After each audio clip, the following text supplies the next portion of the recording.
Hi guys, so yes, I got another parcel from the Great Britain. Yes, it is another time a very old school box. This one is written quartz crystals, but there are not quartz crystals inside. It is one British pound aircraft part, and it is quite awesome because look at this. It is still sealed in the workshop sealed bag with a desiccant and with a green serviceable tag. So it means dated from 1987. So this thing has been in the bag for almost 30 years. And I will open it for you. Quite amazing to find old stock parts like so. And it is a thing I wanted for a long time. So I'm quite happy to find it at £1 British pound. So it is called an indicator. Very nice handwriting by the way with this tag. Serviceable, part number, serial number 2216, quantity 1, indicator, not applicable, deficiencies nil, condition and safety certificate handled with care, and the name of the dude was Mr. Powell with his hand signing. So this is the green side, the other side is for unserviceable equipment. So what do we have in here? We have, so the desiccant bag is attached with some kind of masking tape. And we have an engine vibration indicator. So I will try not to wreck this desiccant bag.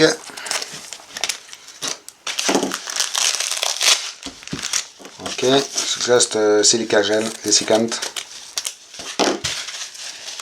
Yes. Made by Grace Company in London. Probably still good, as it was sealed. So what do we have in here? A little bit of a zoom, and maybe it is sealed again in this bag. No, it is just closed with sticky tape. Me. Okay. So we have one engine vibration indicator with a test button, needle indicator up to 5, and a yellow light. There is no seal over the screws, so I will be able to open it. The connector with his cap,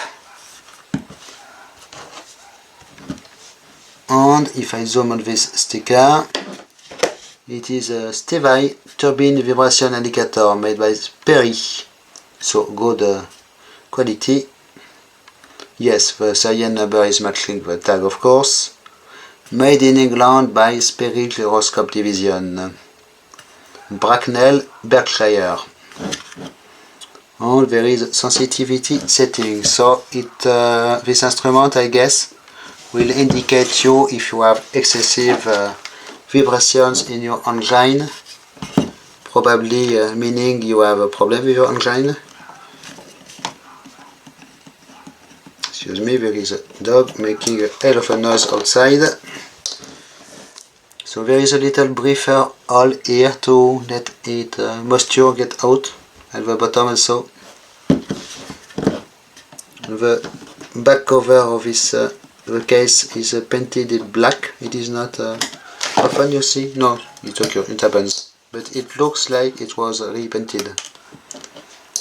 So if I remove the two screws, I should be able to. There is no other screw. Yes. Remove this cover and discover with you what we have inside. we have so there is a window you can unscrew here on the front. It looks like it is replaceable. And we have a stack of 4 circuit boards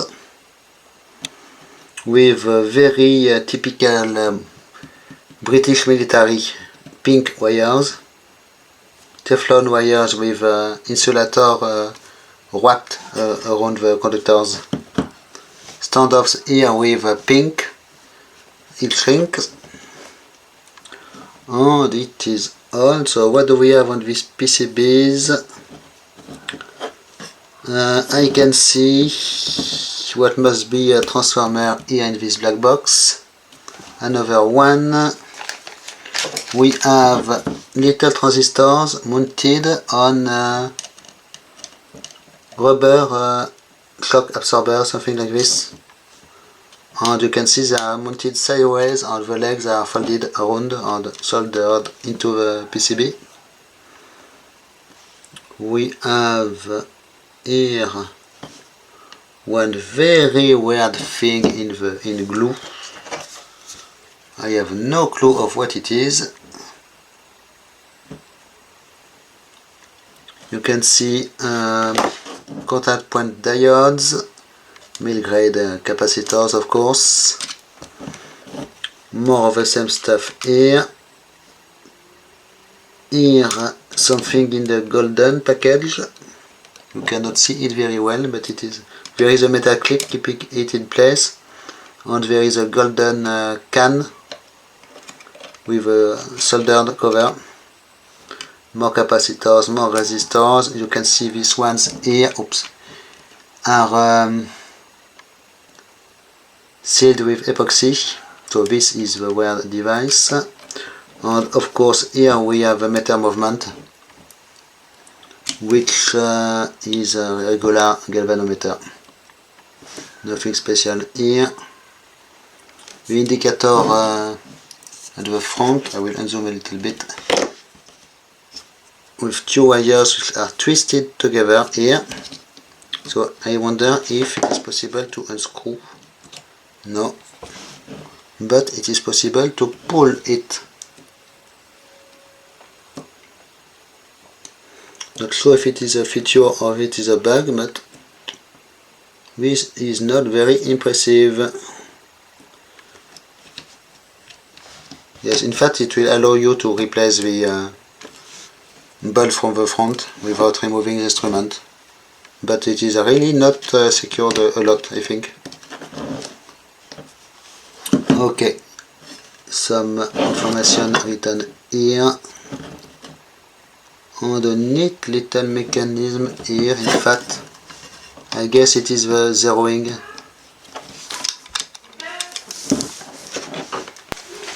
So what does it do exactly? It seems to be moving something. Ah yes, it is moving the green indicator here, which is probably to set the maximum allowable level of vibrations you want.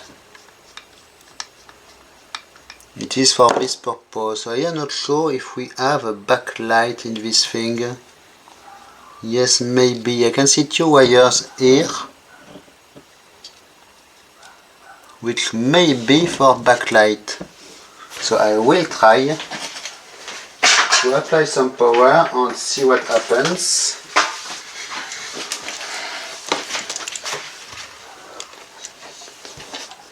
Not sure how many volts you want.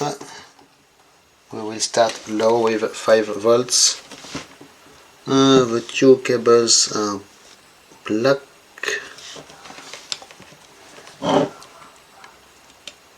Oh yes, it is working.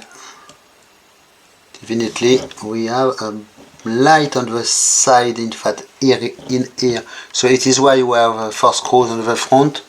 You can replace your bulbs. And here it is what it do. You have either side we have little bulbs, and it will shine pretty well at the dial. Okay, this is interesting.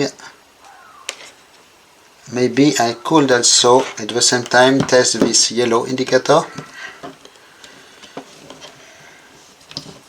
If I pull on it, so not sure if we have any polarity in this. Probably, but this is doing absolutely nothing. Okay, I will not try further, not to blow something. So, this is a neat little device for one British pound, I guess. Very, not very clean. The glass here is a little bit dirty. And it looks like it was repainted, look.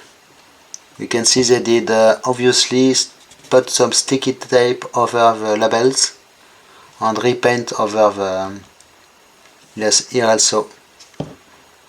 So it is a workshop refurb instrument. The case here also was repainted.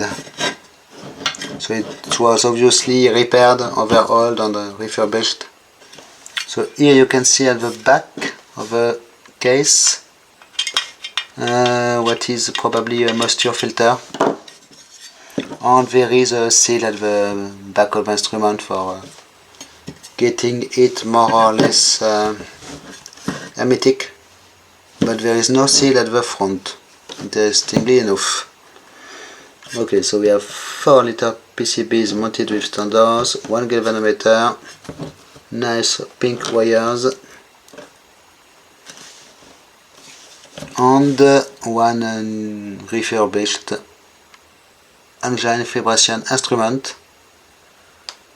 Quite a neat little thing for this price. Okay, I hope you did enjoy this little teardown. Thanks for watching. Bye bye.